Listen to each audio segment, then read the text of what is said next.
Word on, Bears fans. It is a Bears Football Friday. We got Courtney Cronin on the show, and we got so much to get into. It's not just a Bears Football Friday. It's a Football Friday. Courtney, football is back. How excited are you for the season? Just for something that's real to talk about for once, actually. Knowing that the first game between the Lions and the Chiefs is now less than a week away, I am jacked for it. I hope that the Chiefs end up getting Chris Jones his contract that he very much deserves because his other one was antiquated and they need him. So let's root for guys getting paid. No, let's root for guys getting paid. I know as a Bears fan, you don't want to see him there week 3. So I understand the logic. I want to see Chris Jones get paid. I want to see Nick Bosa get paid. Deadline spur action. This is going to be an exciting couple days to watch leading into week 1 to see if guys are really going to be serious about their holdouts if they don't end up getting those contracts. There's such a difference in the holdouts that are happening right now, right? Like the whole Jonathan Taylor situation versus Chris Jones. You just look at the Chiefs and you're like, you're going to give up 15 and a half sacks? Like, that's the game? Okay, we'll see how that goes. But we got a lot to get into. First quarter. Let's jump straight into the first quarter. Podcast brought to you by the Hard Rock Casino in Northern Indiana. Make sure you see Gypsy Kings featuring Nicole Reyes on September 29th. At Hard Rock Live. Tickets are on sale now at Ticketmaster.com. Courtney, we have named our captains, and I think that this brings up a bigger conversation. For the 4 Chicago Bears captains for the season, and there will be a rotating 5th. Justin Fields, Tremaine Edmunds, DJ Moore, and Eddie Jackson. But I think that this brings up a bigger conversation on Justin Fields as a leader, because everyone believes that the expectation on Justin Fields has to be a number. But I brought this up with Yurko yesterday on the podcast, and I think that if we come out of this season and we know that we have a leader that our team is willing to rally around, that is a good quarterback, maybe not one of the top 5, the Chicago Bears will be happy with that. What are your thoughts on that? See, I think they already know that. Like, Justin Fields' leadership has never been questioned. And I go back to a moment, locker cleanout day in January, when we're talking to Justin Jones at his locker, defensive player, not in the same meeting rooms as Justin Fields, unless it's an all-team thing. And he's always been very outspoken. He's a great person to talk to. He'll tell you how it is, not sugarcoat things. And his support of Justin Fields in that moment, to me, led me to, like, above all else, no, okay, this is somebody. It's not just lip service. I know that they're frustrated. It was a 3-14 season. Fields had his ups, he had his downs.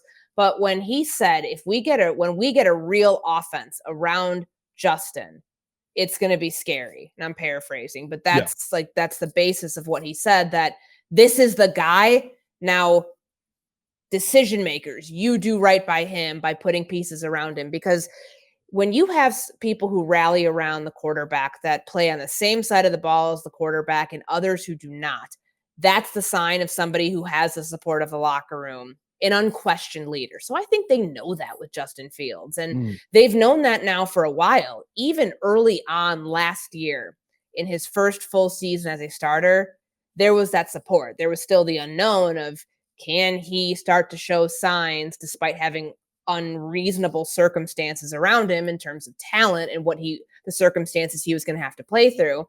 Like, the leadership part was never a question. It wasn't anything about his work ethic, and it wasn't anything about his leadership. I mean, he's a captain last year. So for him to be named a captain this year, an absolute no-brainer. What was more surprising, I'm going to use that word loosely, but was more eyebrow raising to me, and just shows you kind of where this team is at in the rebuild and how much they've had to turn the roster over. 2 of your 4 captains are guys who were not here last year. Brand new. Tremaine Edmunds is the rah-rah guy. He's the leader out there defensively. He's, calling the defense. He's been a rock for them, even when he hasn't been practicing. So that one on the defensive side. And then, of course, DJ Moore, your best offensive player, the guy who is a lead by example sort of leader. So 2 very different styles of leadership between what Edmunds brings to this team and what DJ Moore brings. It's a very well-rounded group with Justin Fields, truly the face of this that is built on the votes of the players, who I think it was on Wednesday, Matt Eberflus said they all had their meeting, they voted on the captains, and then on Thursday he let them know who was going to be captains for the season. And then, of course, each week there's an honorary captain. But I thought they got a really nice mix of experience, of age, of positions, and of guys who really matter to the success of this team, the building blocks of this team, not just this year, but going forward. I think the one that maybe is under the radar a little bit more, to me, I think that even though a safety, usually it's somebody on the line, I think Eddie Jackson is going to be the heart of this defense, right? We talk about our guys who were leaders in previous years, right? Of course, Khalil Mack was your best player. Robert Quinn having 18.5 sacks. He's the guy that you look to most, right? But when we look at those defenses, we talk about Akeem Hicks as that heart of the team. I think Eddie Jackson, how quickly and how freely he's going to get to play and how quickly he can flip a field by, I got the ball in my hands, or I punched the ball out, or I knocked the ball in the air, somebody else get on it, we're going the other way. I think that he might be somebody who could be a candidate to be the heart and soul of this defense. While Tremaine Edmunds, Yannick Ngakoue are probably going to be your best players, I can't sleep on a guy like Eddie Jackson back there. No, and I think that he's shown, like the last 2 years, he has shown the ability to put the rough 2 seasons he had after getting the contract extension, all of the outside noise of, man, he signs the big deal, and now he has no interceptions in that time frame. Of course, we can go back and watch. Lot called back. I'm not gonna lie to you. Called back. That's gotta suck. Imagine how he must have felt, and to continue to go out there week after week. And then this past season, his season ends week 12 when he was finally feeling like himself again. He is still at this point of his career, he comes out every year and he's told us about how much, like, this is the year. And he admitted it this year. He's like, I know I say that every year, but something's different about this team. Yeah. Keeping him in the fold, like where on many other circumstances, on most other teams where his salary cap hit was as big as it was, and the Bears had the finances to afford him, but other times that could be, a cut candidate, a restructure candidate. For all those things, they realized not only could they afford him, that's one thing, but like that he was necessary to keep here. He was necessary. He's a necessary part of this team. Yeah. And the way he turned around his career last year, granted in a new defense, he was able to go to a different role once they bring Jaquan Brisker in, go back to being the guy that they originally paid when they gave him that extension. I think that you can't be anything but happy for him that he was able to find that success again. And that success, I mean, they were a young defense on the back end. Last year, when you think about what Eddie Jackson was to that group last year, Jalen Johnson going into year 3, Kindle Vildor going into his 3rd season, starting for the first time at corner, a rookie in Jaquan Brisker, a rookie in Kyler Gordon. Yeah. Who are they looking up to? Who's the guy with all the experience that, even though he'd been on losing teams throughout the majority of his NFL career, like, he still had experience. He still kept that group together. And I think that Eddie really deserves a lot of credit for getting that group through the season last year. I know that they were set up to fail, that they were set up to have a bad record, but that's not easy. To keep guys bought in, to keep guys going at it week after week when things are bleak and circumstances are not pretty. It's like, man, you got to get through 2 more months of this. Yeah. Up until the time that he was injured, he was that guy. And so I'm not surprised at all that he was voted on by his peers in that locker room to continue on in his role as captain. And, I really do. I think this group is a very well-rounded group, and I think it's smart. You want to, like, some teams have like 10 captains, and it's like, weird. Okay, guys, like, let's just have, like, you got to have 4 unquestioned leaders that are not only the face of your team, not only your best players, but people who have the ability to connect across positions, across, offensive and defensive lines, more or less. And all 4 of those guys, very clearly, the way you've heard people talk about DJ Moore since he got here, whether they're on offense or whether they're on defense. Same with Tremaine Edmunds, and of course, Eddie Jackson and Justin Fields. Now the only thing about this that, right, usually, Matt Nagy did it very different. There were rotating captains, stuff like that, right? But there were many weeks where we were talking about Khalil Mack being the leader, the captain of this team. Does it speak anything about the situation long term with Yannick Ngakoue that he's not one of the captains in this thing? No, I don't think so. He just got here. But the guy got here in like the beginning of August, and he's here on a 1-year deal. I don't think that their investment in him shows that it's, hey, prove it. And I know that people say, oh, it's not a prove it deal. It is a prove it deal. Yeah, no, it's a prove it deal. Majority of it is guaranteed. I understand that he was going to come with an expensive price tag, but the guarantee he got was for 1 year, nothing beyond this season. Now, if he ends up being a fit in this defense long term, of course, you could come up with, you could find a lot of reasons to probably name him a captain next year. And it's cool to hear some of the younger pass rushers like Jervon Dexter talking about working with Yannick one-on-one, and what Ngakoue said about him. He's like, I think it was he said about Pickens. He's like, I see a lot of myself in what, he could be a day one guy to get after the quarterback. And then he saw a lot of himself as a younger player in one of the Bears' top rookies from this year. He came in and right away he started to help guys shape their pass rush repertoire. And I think that is so important for somebody who has been with a lot of different teams. I mean, he's in a really strange situation. Just think about his last 3 years of his career, how many locker rooms he's been through, how many different sets of personalities he's dealt with. To ingratiate yourself to your teammates this quickly and this well is a sign of somebody who could be, is showing you everything that you would need to believe. Of course, the production has to match up with it and the fit has to match up with it. But right now it's showing you, hey, this is going to be money well spent. And yeah, maybe he is a captain at the end of the one day. And the good thing is I like what the Bears do with the honorary captain stuff, because that's once a week. And oftentimes it'll be players who, if there's a game where somebody came from, like, that game might mean more to them from a personal standpoint. Lucas Patrick being one of the captains for the Green Bay game early on last season. Riley Reef, I think, was a captain for I think he was an honorary captain for either Minnesota or Detroit, or it might have been another game, another team that maybe he didn't play with. But that stuff's cool because guys take that seriously. To be able to go out to to the 50-yard line, to midfield for the coin toss, to get to be a part of that and representing your team in those moments. I know it sounds like it's probably not a lot and they're like so locked in on the game that stuff doesn't matter, but it does matter, especially in the lead up to that. Like that stuff matters to guys more than I think people think. And it just tells you, right? Like I think about even like a Briggs or an Urlacher, who it tells you who they know who the younger players or who the other guys are looking at, right? It sets the precedent. Justin Fields knows day one. And I think that it's interesting a lot of with what we saw in training camp with, Justin Fields. I think he's going to have that moment where, he's locked into work. He's going to be ready to go. But him and DJ Moore are both, I'm going to show you by action type of guys. They're not really rah-rah guys we're going to get hype.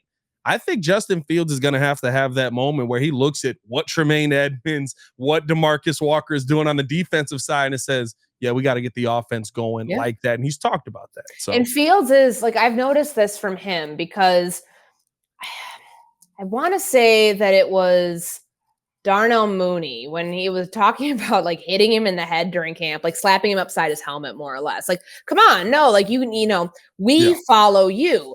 And I think we just need to put this in perspective. All of the things a quarterback needs to keep track of, like how many things he's juggling all at once. And then it's like, oh yeah, by the way, you got to be in the huddle screaming LFG and all this stuff and like being the Tom Brady sort of leader.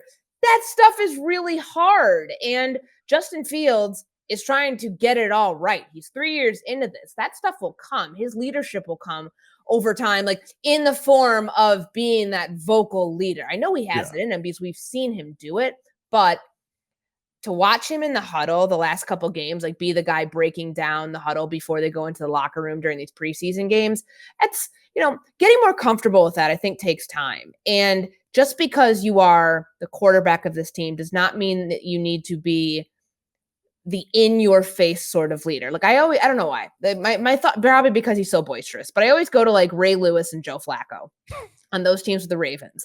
Joe Flacco was, He was the quarterback on those teams. That's exactly the way to describe it. He has a Super Bowl ring. Nobody was looking to Joe Flacco to do the Ravens flock dance or whatever the hell we call Ray Lewis's. You need sometimes like that guy can be that persona, and it doesn't have to be just the most visible player. I also don't want regular season Joe Flacco as my quarterback, though. I love playoff Joe. Playoff Joe was that guy. Sure, but like, Cam Newton, you think like a lot of people put the idea of like captain quarterback has to be the end all be all of your team. Yeah. Cam Newton and the Superman and all that fun stuff he did as the leader of those teams in Carolina. Like, and I mean, there's other quarterbacks who have done this. Patrick Mahomes, Joe Burrow, whatever. Like Fields doesn't have to be the loudest guy in the room to have the best leadership. And that's okay because as a quarterback, you are responsible for so many things. I'd rather you get that stuff right than worry about like, oh, I have to pump these guys up. Like you got to bring juice to the team. You cannot come out flat. But that's why they have so many different leadership styles among that group of four that I think really will balance off each other nicely. I mean, realistically, if you think about it, right, like, and maybe I guess you also have to take into account, right, media being allowed to be around people and stuff like that. But we didn't see that side of Tom Brady until he was 42 on the Tampa Bay Buccaneers. You know what I mean? Like all of a sudden he's the in your face, I'll cuss you out. You're not going to sit here and talk to me any kind of way type of guy. Bill Belichick's waiting for you on the sideline might temper that a little bit, but we'll see. Second quarter. Let's jump into the second quarter, Courtney, because I think that the biggest thing that we want to see is who is going to take that next step. There's a lot of players, and the NFL is a league where you can go from worst to first. So as we get into the second quarter, I want to know, what is your lock for greatness this season? Now, I'm going to be asking this to everybody during Bears-Packers week, and I'm asking Courtney now because realistically, she's going to be our inside person on Bears-Packers the entire time. We're going to be going over that a lot. But What team or player that was, let's say, mid last season, do you believe will be great this season? Okay, there's so many different angles that I could go here. Because I was going to give you someone who was downright awful. Is that we can go awful as well. Listen, I was being mid to be like politically correct and That's fair. That's fair. Because honestly, when you think about mid, you could put Justin Herbert into that mix. Right? You know, a lot of people are like, what are you talking about? He was like a top 10 quarterback. But that's how I feel about him and the step he's going to take with Kellen Moore and unleashing what he can do with hitting the throws all over the ball. But I'm not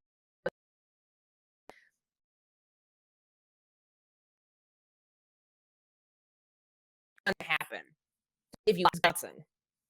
Deshaun Watson had a 38 total QBR last year. He was downright freaking awful in the 6 games that we saw him play for the Cleveland Browns. And this whole summer, I remember, because this is summertime TV topic, top 10 quarterback list. I had Deshaun Watson in mind, and you would have thought I said that Santa Claus isn't real because of the response that I got. Like, you put when Deshaun Watson is at his best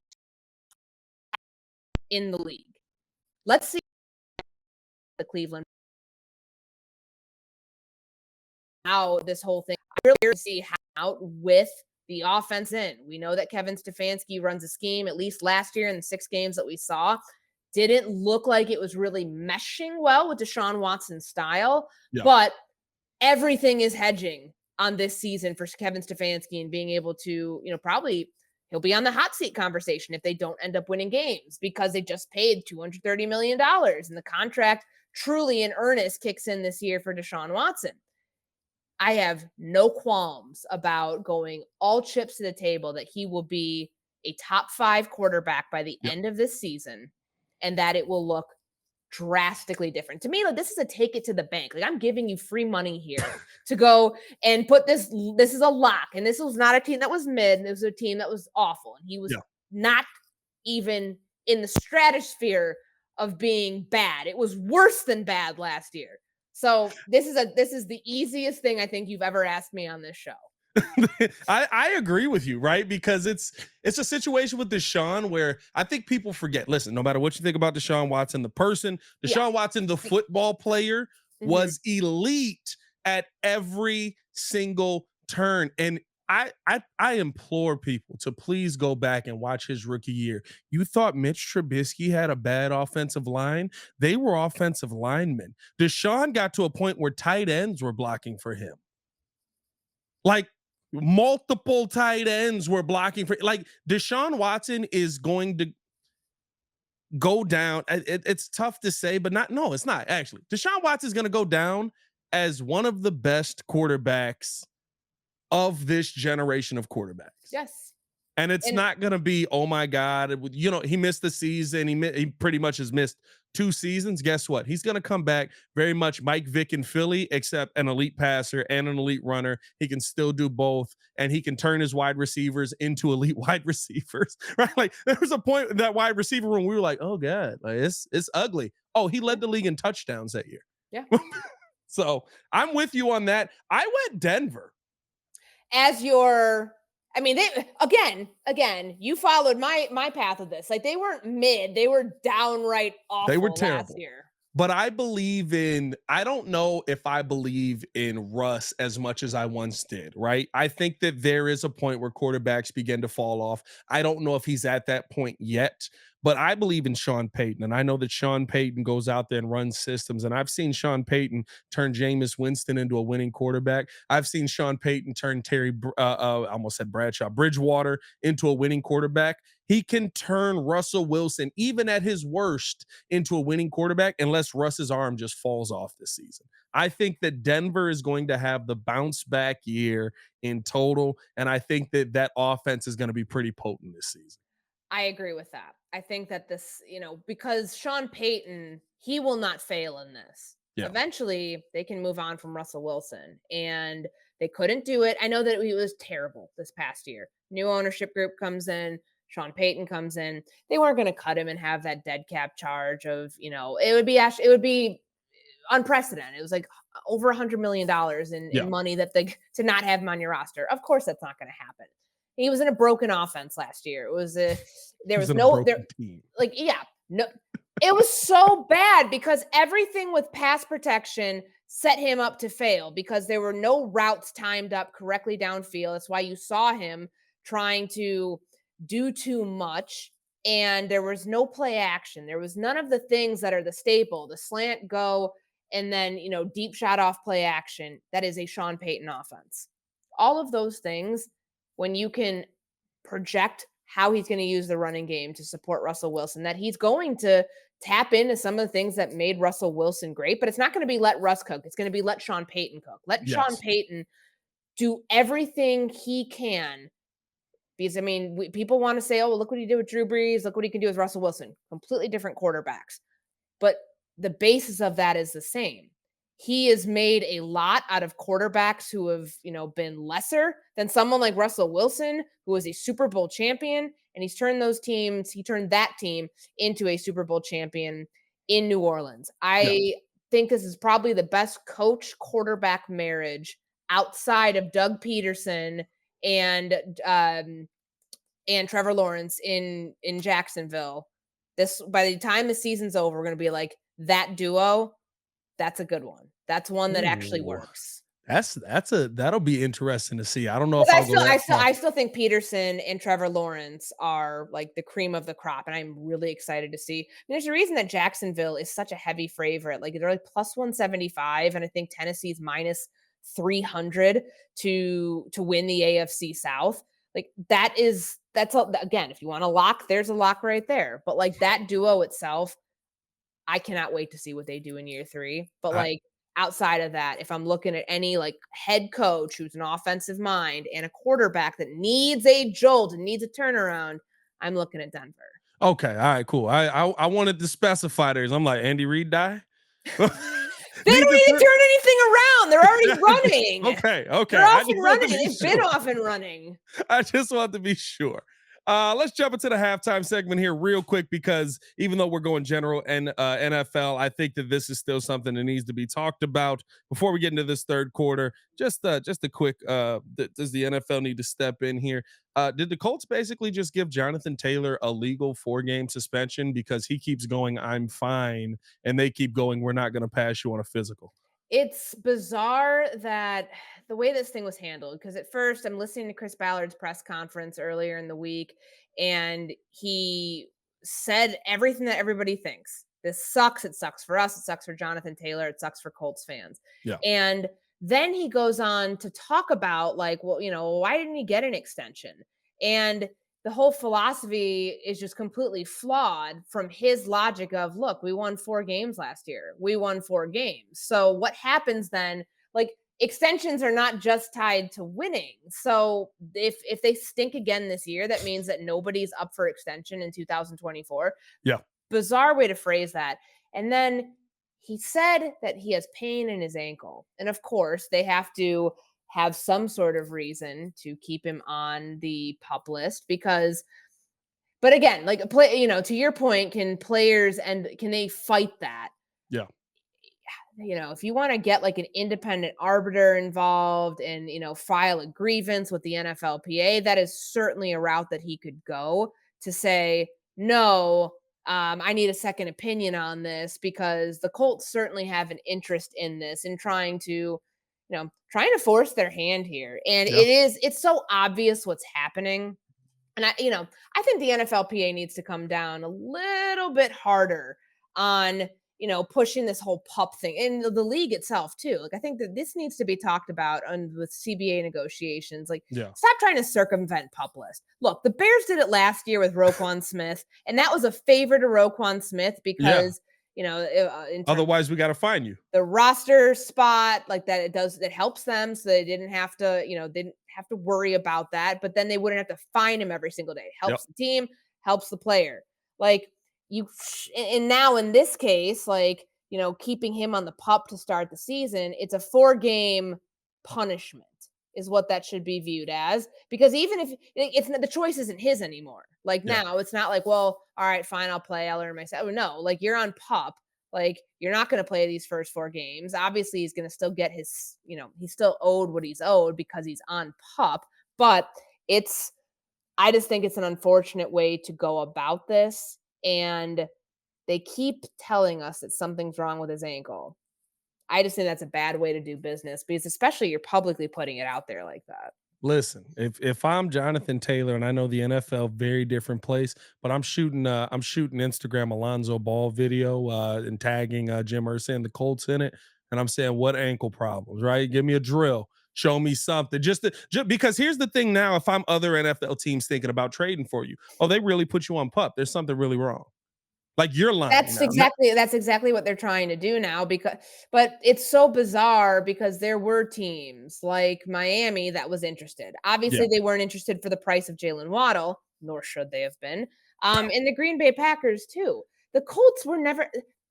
All of this shows me that the Colts were never the serious Packers about. though? The Packers pump fake on almost every I mean, serious this player this ever. wouldn't have been the first time that they had an almost would-be really, really good trade like that. The Packers are like the White Sox. Anytime a good player comes, it's like, we had him. We almost had him. It's like, no, you didn't. I never, like, all of their demands made it sound like they weren't actually serious about trading him. Because how can you, in your right mind, and Jim Irsay can say whatever the hell he wants. He's the owner. He bankrolls this whole thing. Yeah. But like, Chris Ballard is a smart guy. He's a general manager. He could, drafting Anthony Richardson puts him in on borrowed time, more or less. Like, you have to get this quarterback situation right, because if you do to Anthony Richardson what Ryan Grigson did to Andrew Luck, you're out of a job. So he knows that he needs a player like Jonathan Taylor there. You heard it there in his comments, but he also knows that you can't say, okay, well, the owner just said that if Jonathan Taylor's out of this league, basically the world keeps going on and he doesn't matter anymore. Yet, because we view him that way, we also want a first-round pick. Like, what the hell are we talking about? So None of it's made sense. None of it made me think they were actually serious about trading him because it's like, Yeah, how much money would you like to make this year, Courtney? I would like to make $100 million. Is somebody going to pay me $100 million? No. Like, but I'm just throwing it out there because that's what I want. Like, they were yeah. throwing something at the wall to see if it would stick, and it didn't. And it's It's unfortunate for the player, and honestly, the biggest loser in all of this is Anthony Richardson. And for the comment that Chris Ballard made about when he's asked about Andrew Luck and how that whole to his son situation. Andrew Luck. Yeah, Good he God. died. Yeah, he literally retired at 29 years old. Oh my I God. don't listen. Every now and then, right? Like, there's that moment where you're just looking at teams around the league and you're like, well, we're not them. We're not the Colts. Like, I feel I'm okay with where we're at right now. A lot of question marks, a little offensive line issues. We're dealing with football problems here. We're not dealing with relationship. And I think the toughest part about all of it for me is I agree you shouldn't pay Jonathan Taylor $20 million a year.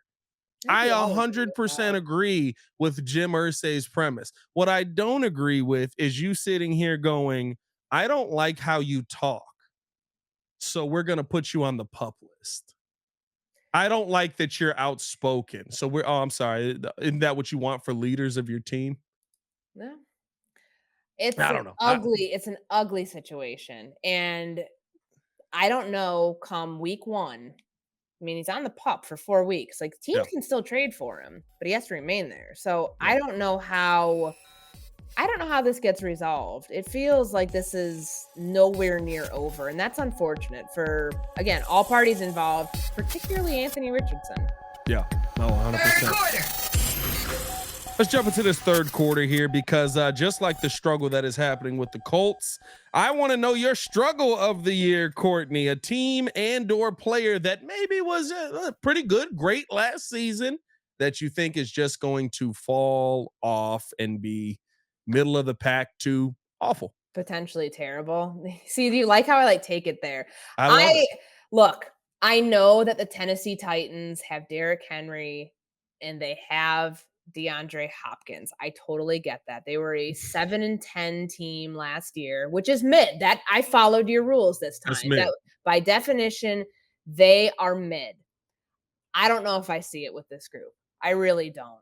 And in theory, offensively, they should be so hard to defend because if you load up 8 in the box against Derrick Henry, then DeAndre Hopkins is just going to like blow past your guy on the outside and make an absurd contested catch.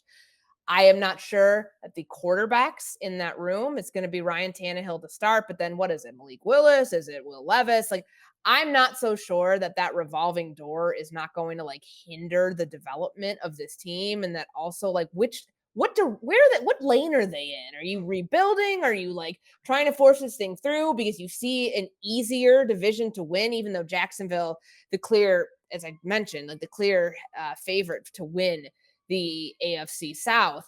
Like, Mike Vrabel has made them into a team that's always relevant and a consistent squad. But the bottom fell out in this team last year, and it led to a 7-10 finish. It led to a new general manager coming in, and the level of support now around Ryan Tannehill at, this point of his career where they're basically 1 foot out the door on him. I don't see it. I do not see it with Tennessee. I don't see it with them defensively as well.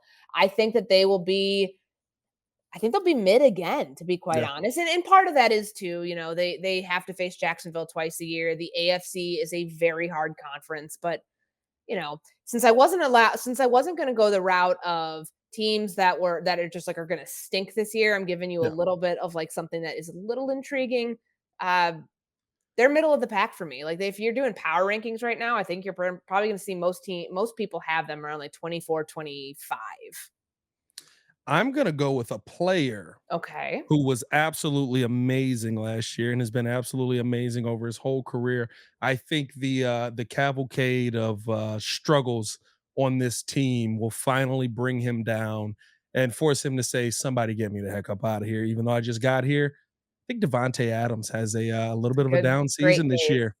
Jimmy Garoppolo is listen. I want Jimmy G, Illinois guy. I like him, but I'm not gonna lie to you. Ever since who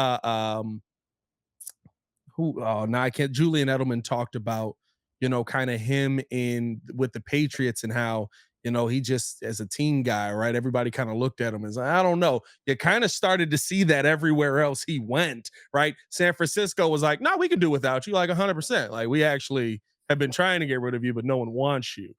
Finally, you see Jimmy G end up in Oakland, or I'm sorry, in Vegas. And my God, you got to deal with. I don't buy Josh McDaniels all of a sudden is going to have a bounce back as a head coach and a leader of he. The stories on him. If you do yourselves a favor, if you're listening, watching, whatever it is, just go on TikTok and watch how some of his former players talk about him. Like he's not a good leader. He's not a good leader of men. He's an Mhm. excellent offensive coordinator, but you need somebody else to be at the helm of that. It cannot be him. I think Devontae Adams' numbers drop off significantly this year. I think he may be a regular, this still sounds crazy, right? 1,000-yard receiver Wild versus that what he he was last continues to season. do that. I mean, he had a leg injury. I was worried a couple weeks ago. I think they were in joint practice, I want to say, or regardless, it was training camp, and he had a leg injury. I was like, man, I hope that doesn't slow him down because this team's going to slow him down this year. Yeah, They were such a mess last year, and the way that they handled getting Derek Carr out of there, which was one of the main reasons that Devontae Adams wanted to leave Green Bay to go play with his guy from Fresno State. I'm sure he can't be thrilled, even yeah, though, like he said, that whole comment that he made earlier this offseason about not seeing eye to eye with the decisions that the organization had made. I know that he's smoothed that stuff over because right now it has to be about ball. It has to be about getting ready for week one. Devontae Adams at his best, top 2, top 3 receiver in the for NFL. sure. Easily. Like the production with Garoppolo, who, is coming off the ankle surgery this offseason, everything seems to be fine right now, but they're in a hard division. They have a hard schedule. And outside, I mean, they got Marquez Callaway. I think they claimed him the other day. So that's supposed to like bolster your receiving core. I don't see it. I think that the Raiders are probably a 6-win team in this season. And Josh McDaniels, they couldn't fire him after one season last year, but he's probably, again, we talk about hot seat conversation. His seat gets turned up pretty darn quickly because they passed over drafting a quarterback this year, because they were so confident that Jimmy Garoppolo can be that guy. But Garoppolo, for as great as his win percentage is that we know over his career because of the lack of starts compared to Yeah. others who would have a similar win percentage. Like I think so much of this is Josh McDaniels saying, "Hey, look what I did with Jimmy G in New England. Now they get paired up with him again. Let me see where I can take this thing.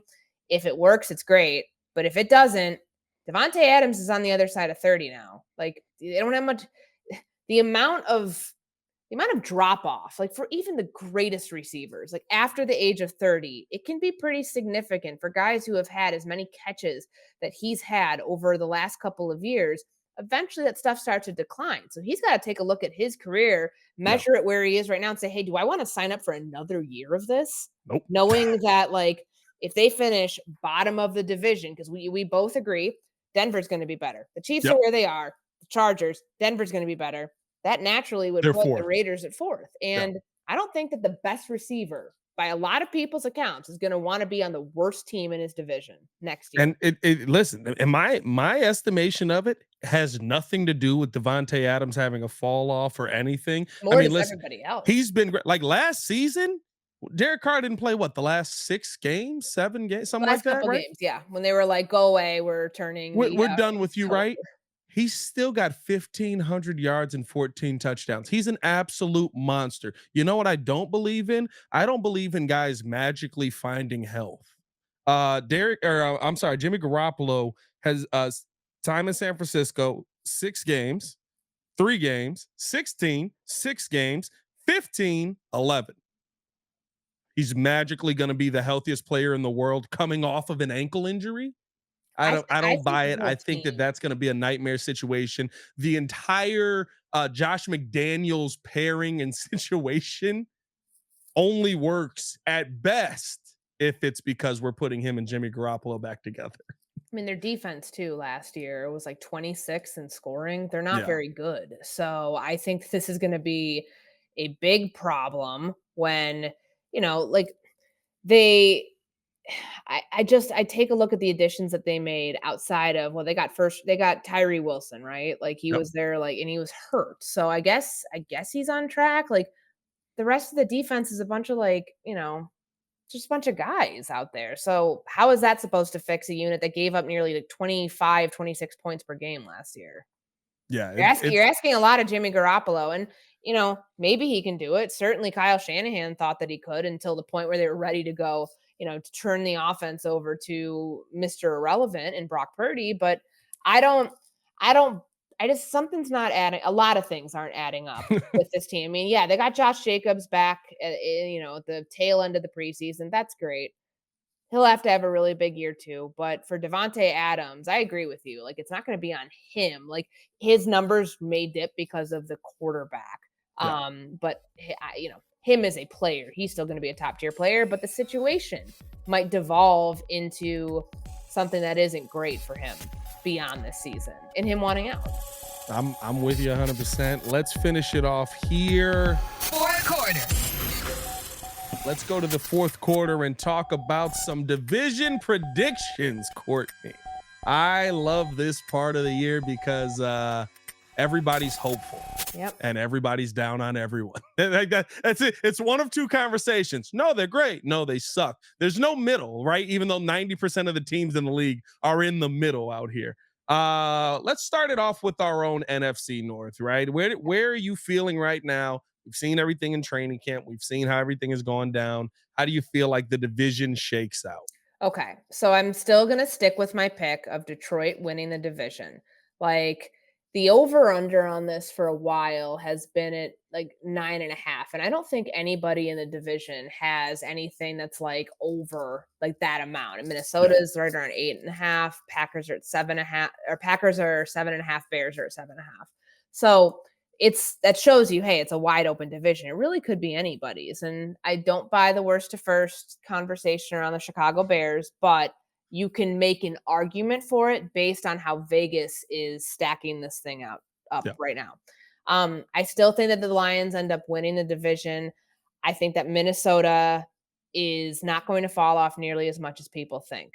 The TJ Hawkinson deal that happened on Thursday this week, and the importance of that, and just leads you to believe, all right, like TikTok, when's Justin Jefferson going to happen? Is it going to be before week 1? Are they going to really want to play this thing out and let him get really expensive next year? I mean, they'll have to keep him, but that would mean a new quarterback. I don't think that Kirk Cousins is going to just like fall off a cliff after last year. They're going to be more efficient in the way that they run the ball. And defensively, it's a brand new scheme with a brand new idea and mindset mentality with Brian Flores replacing what they had last year when they switched over to a 3-4. So then I think it's Minnesota, Green Bay, and Chicago. So those are my division finishers in the NFC North. So you've got Bears still last. I do. And I think that that's okay. I think they're still in the developing stage of where they are.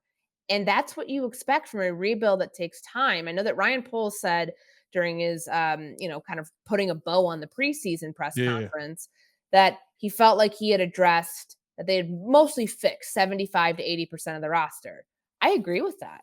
But health is a concern right now. And we see it when we're there. And I know that they have told us, hey, everybody basically except Tevin Jenkins is going to be okay. Jaquan Brisker was not practicing much on Thursday.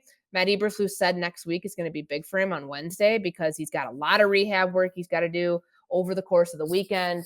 It's going to be interesting to see what this team looks like from a health perspective, but to me, I can't go all in until I start to see the progress from Justin Fields in real games, because that would be silly to hedge something that I have seen in 4.75 preseason snaps. Of course, there's 6 months of preseason work that you get to watch, and that stuff has been good, and it has not been so good. That's okay. That's a growth curve. He's in year 3 of this. He doesn't need to come out of this being Joe Montana. But in year 3, he has to show you that he can take steps towards being the franchise guy in a way that leads them to be comfortable to continue to build around him. But I still think that 7 wins for this team, my goodness, the improvement from 3-14 to 7-10 is huge. So that's probably how I predict it. For the Bears, probably 8-9, for the Green Bay Packers, 9-8 for Minnesota, and then 10 wins for Detroit. Like, again, like, I know everybody, like, at this time of year wants to predict 13 wins for, like, your Yeah, division no. Yeah. finisher. Like, You're no, not. like, the Lions have to start out with the Chiefs. Their road is hard enough. 10 wins would win you the division. That is going to be the case. The NFC Yeah. North is going to have one team come out. Like, rewind this in January, and you can tell me if I'm right. They're going to have one team come out. This will be the one division in the NFC that doesn't have two coming out. Another is a wild card. They have one division winner, and Yeah, that will no. be the Detroit Lions. I do agree with that at this point. I've got it very different. I think the Vikings do fall off. I think the dynamic of what we saw last season with, of course, the one win stuff, but also just right, like the question marks on that defense, like they didn't get answered. Almost none of them, right? You answered a pass rusher that you had last season in Danielle Hunter coming back, but like outside of that, there's still a ton of questions on that Vikings team for me. I think they just about cut their wins in half, maybe 8 wins at most. 7 is kind of where I'm sitting Okay. feeling on them. So I've got them third right now. I do think the Lions win it 10-7. I think that's their division win. I got the Bears right now 9-8 because I think they'll do well in the division and Mhm. their schedule's easy enough that they can stumble into, at least I hope, 4 wins outside of the division. But I think the Packers, the part that people miss with the Packers, and I've gone back and watched a little bit of the tape, not a ton because it makes me sick, but Jordan Love can run the script. After the script, he starts to look like Mitch. I really start to see a guy that I was like, oh, yeah, when you practice these plays, all practice, and you can get these done, he can run that. Okay, that makes sense. What happens after that? The adjustment then where there's no Aaron Rodgers now, I think that's going to be a bigger fall off than people think. I still have the Packers being a 7-win team right now, but I do think that they'll probably end up bringing up the rear because I think they'll lose more games to Minnesota. That's how I Okay. got my NFC North right now. Yes, Bears second in the division. Consistent, because you said 9 wins at Football Fest, so you're Yeah. sticking with 9 wins. That's good. Like, you're good to, like, stay in this lane if that's what you believe for the season. And you're right. Like, they have the 9th easiest schedule based on strength of schedule of their opponents. They've got Arizona in the mix. They've got Tampa Bay. Those should be two, in theory, those should be 2 wins for the Chicago Bears. In In the theory, yeah. in the division, if they can split with Green Bay, and that's why, like, I look at this week, or excuse me, week 1, and why it's so important for them. Like, you can't just, like, ease into this. You've really got to put your foot on the gas, because you can regain an edge in the rivalry, and it's not going to necessarily affect, like, you're not going to, like, wrestle back, like, oh, all of a sudden they have this many wins and Green Bay has this many wins, but you're going to take a step back towards changing what that feel is, where it's become so one-sided over the last couple of years. So if you Yeah. can split with Green Bay, if you can, I mean, your goal is always to split with all of your division opponents, and they do put a lot of emphasis on that. But some of the other teams, we mentioned you're trying to find your 4. I think you could probably throw Washington into Yep. that mix and Carolina into that mix. Maybe the Saints. I mean, there's a lot of, what about this one? Oh, that could be a win. I mean, of course, like, you have to figure, when I say the Saints, I don't have them winning that game because that game's in New Orleans. It's a Yeah. very hard place to play. But if it's 9 wins, like, that shows you that everything that they did this offseason, those are moves that they hit on, Yeah. because a lot of this roster, more than half of it is turned over from, like, last season, which there's a lot of newness and a lot of, like, reteaching guy, like, or teaching guys culture on the fly, the culture of, like, how they do things here. And that would be a notch in the belt of the coaching staff, which is being relied on a lot to get this team where it needs to go and developed. And Matt Eberflus is not shy of playing rookies, and he knows that, like, he's going to have, a considerable amount of guys this year. Roshan Johnson, Tyreek Stevenson, the 2 defensive tackles. Like, there's a lot that's changing with this team. Yeah. And if they're a 9-win team, then if you're Ryan Poles and Matt Eberflus, you're feeling very confident about where this rebuild is headed. Yeah, you're banging the drum. Let's fly through some of these. Let's just go with the people you have winning the division now. NFC South, where you feeling? Buccaneers, Panthers, Saints, Give Falcons. me the Falcons. Atlanta going from Really? 7-10 to division winner. They almost won These the division last year. They were capable of it. They have it's one of the better skill yeah. groups down there. Yeah, listen, it's not good. You know what I mean? Like they are the new what was that? The NFC East. They're the new NFC East. There's always one. Yeah. Falcons run their way to a win. I'm with you know what? I'm gonna go Saints. I think Derek Carr has a bigger impact there. That's all depending on health, but I'm hoping everyone's mostly healthy. NFC West, Niners, Seahawks, Rams, Cardinals. Give me the Seahawks. I'm right there with you. I think Geno bounces back. I And this think is Geno I bounces back in a strong way. and I'm not trying to be all down on Kyle Shanahan because everybody's dunking on him for the Trey Lance thing, but like just I have to pick a surprise in here. I can't just go like all favorites. So give me the Seahawks. I mean, and Gino has already shown you that, you know, at 30 something years old, he bounced back. So like I don't think the carryover will be there, is what I Yeah. think. NFC East, maybe a competitive division at the top. Cowboys, Eagles, definitely rounding it out. Giants, Commanders. Give me the Eagles.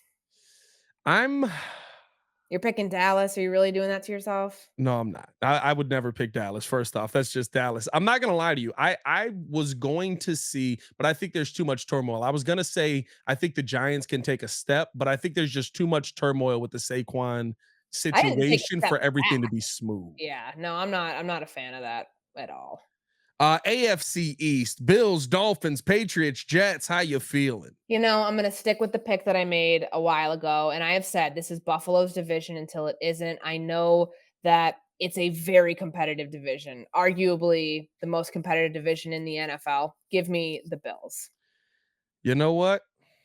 God, I hate doing it. It Oh, makes me I know where you're going gag. with this. I'm sorry. Like, he's a very good quarterback. Give me Jets, Jets, Jets, Jets. I think that here's I think that Aaron Rodgers is going now. This doesn't mean they're going to go deep in the playoffs, win a Super Bowl, none of that. But I do think that Aaron Rodgers is not the problem during regular seasons. And I've seen him turn worse than what he has with the Jets into winning situations. And when it gets cold in Buffalo, Josh Allen likes to basically throw the football as hard as possible. His receivers are getting sick of that. I'm not going to lie to you. They keep saying it. AFC West, Chiefs, Chargers, Raiders, Broncos. Who you got? This Chiefs is division? Yeah, let's Yeah. just move on. Yeah, I'm there with you. AFC North, Bengals, Ravens, an interesting team, Steelers and Browns. Who you got? Give me Baltimore. I think that all of the change, and it's a lot of change for Lamar Jackson, but the influx of receiving talent around him and also where this defense is, it's such an underrated part of the story because everything's about Todd Munkin and Yeah. Lamar getting his contract and OBJ. Like, Roquan Smith. yeah, He's he's there. also there. He's there. So again, I'm giving you a sneaky pick. Some people are going to say Cincinnati, and that's fine because Joe Burrow and Jamar Chase and everything else that you can say about the Bengals. But again, 2 games in the AFC can separate a lot of things. If Joe Burrow isn't fully healthy, he hasn't played at all this preseason. We saw what happened last year, how bad of a start they got off to when he, was coming off not playing at all during camp in the preseason. So I think that could factor into my Ravens pick as well. I'm going to double down on what I said earlier about feelings on Deshaun Watson. Give me Okay. the Browns in a surprise upset of that division because I do believe, listen, Joe Burrow, amazing, dominant, can't stop him. Still a lot of questions on that offensive line for me. He gets hit a lot. Yeah. Lamar Jackson, I don't know if I believe in I like Zay Flowers. I love, OBJ, but at the end of the day, right, OBJ is OBJ. He could be healthy. He could not be. We never know. Steelers, I think, still got a ways to go. I think the best quarterback in that division usually ends up winning out, and I think that will be Deshaun Watson to finish out this season. Let's finish it out here. AFC South, Jags, Titans, Colts, and Texans. This should be a runaway. I think we will agree with this one. Jaguars. Yeah. That is our predictions. Make sure that you guys drop your predictions for division winners in the comments below, and make sure that you let us know anything that you saw from today's show or any show that you guys are big on. Drop it in the comments below. Make sure you're dropping a bear down for Courtney Cronin. I am Pat the Designer, back at it again. Y'all have a great weekend. Packers week is here, ladies and gentlemen. Peace.